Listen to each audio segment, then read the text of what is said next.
தொடக்கப்பள்ளி சேரன் மகாதேவி. திருக்குறள். உடுக்கை இழந்தவர் கைபோல ஆவே இடுக்கண் களைவதாம் நட்பு.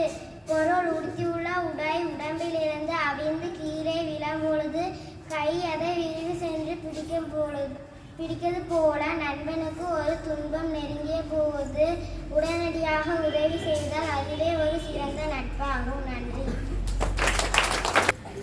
அனைவருக்கும் வணக்கம். என் பெயர் கௌதம் கார்த்திக். நான் 3ஆம் வகுப்பு படிக்கிறேன். இப்பள்ளியின் பெயர் ஊராட்சி ஒன்றிய தொடக்கப்பள்ளி சேரன் மகாதேவி, திருநெல்வேலி மாவட்டம். பழமொழி. உள்ளுவதெல்லாம் உயர்வு எழுத்து. தேங்க்யூ.